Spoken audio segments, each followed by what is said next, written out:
Hello friend, જય શ્રી કૃષ્ણ। તો આજે આપણે બનાવવાના છે સાબુદાણાની ખીચડી। તો વિડીયોને એન્ડ સુધી જોજો અને જો મારી ચેનલમાં નવા હોય તો મારી ચેનલ સબસ્ક્રાઈબ કરી લેજો અને બાજુમાં રહેલું બેલ આઇકન દબાવવાનું ભૂલતા નહીં, જેથી મારી નવી રેસીપીના નોટિફિકેશન તમને સૌથી પહેલાં મળતા રહે। તો તમારું સ્વાગત કરું છું કાજલના રસોઈ ઘરમાં। તો ચાલો આપણે બનાવી લઈએ સાબુદાણાની ખીચડી। ફરાળી ખીચડી બનાવવા માટે પહેલાં તો આપણે 4-5 નંગ બટેટા લઈશું અને બટેટાના આવી રીતે ટુકડા કરી અને કુકરમાં નાખી એમાં થોડું પાણી એડ કરીશું અને મીઠું નાખી અને બટેટાને સારી રીતે બાફી લેવાના છે।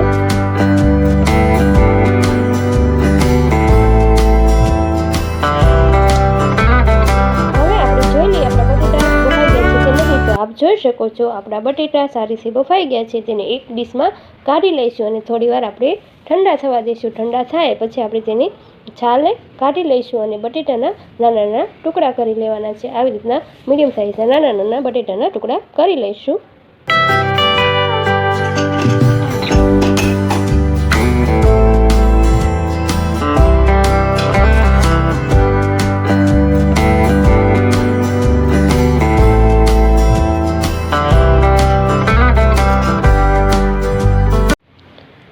અને હા, જો હજુ સુધી મારી ચેનલને સબસ્ક્રાઈબ ના કરી હોય તો સબસ્ક્રાઈબ કરી લેજો। હવે આપણે વઘાર કરવા માટે મેં અહીં એક બાઉલ લીધું છે। તેમાં આપણે 2 ચમચા જેટલું તેલ ઉમેરીશું। તેલ થોડી વાર ગરમ થાય પછી આપણે તેમાં ચમચી હિંગ ઉમેરીશું અને 1 ચમચી આપણે જીરું ઉમેરીશું અને 4-5 નંગ આપણે લીમડાના પાન ઉમેરીશું। પછી થોડી વાર તેલમાં એને સાતળી લેવાના છે। પછી આપણે લીલા મરચાં ઉમેરીશું, તેને સારી રીતે તેલમાં ચડવા દેવાના છે અને પછી આપણે ટામેટાના ટુકડા એડ કરીશું। આ બધા મિશ્રણને તેલમાં સારી રીતે મિક્સ કરી લેવાનું છે અને પછી અડધી ચમચી આપણે મીઠું એડ કરીશું। હવે તેને સારી રીતે મિક્સ કરી અને થોડી વાર ચડવા દેવાના છે। તેના માટે આપણે થોડી વાર ડીશને ઢાંકી દઈશું। તો આપ જોઈ શકો છો આપણા ટમેટા મરચાં સારી રીતે ચડી ગયા છે।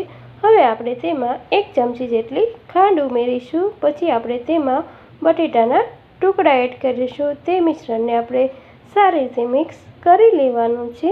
પછી આપણે તેમાં સાબુદાણા એડ કરીશું, જેને મેં 4-5 કલાક પહેલાં જ પાણીમાં પલાળીને રાખેલા હતા, તે તેમાં આપણે એડ કરીશું। તો આપ જોઈ શકો છો આપણા સાબુદાણા સારી રીતે પાણીમાં પલળીને સોફ્ટ થઈ ગયા છે। આવી રીતે પલાળી લેવાના છે।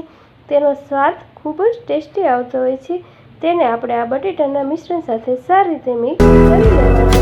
તો આપ જોઈ શકો છો આવી રીતે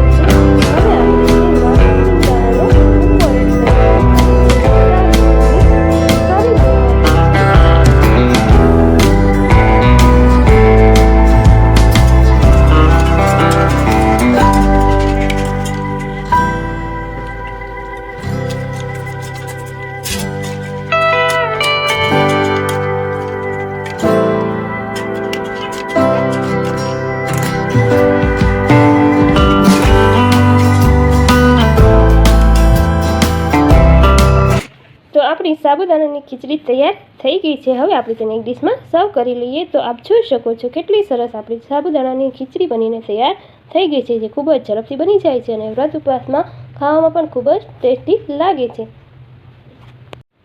તો તૈયાર છે આપણી સાબુદાણાની ખીચડી, આપ જોઈ શકો છો। તો તમને મારી રેસીપી ગમી હોય તો મારી ચેનલ લાઈક કરજો, શેર કરજો અને મારી ચેનલને સબસ્ક્રાઈબ કરવાનું ભૂલતા નહીં અને બાજુમાં રહેલું બેલ આઇકન દબાવવાનું ભૂલતા નહીં, જેથી મારી નવી રેસીપીના નોટિફિકેશન તમને સૌથી પહેલાં મળતા રહે। તો હવે ફરી મળશે એક નવી રેસીપી સાથે। ત્યાં સુધી આવજો। Thanks for watching.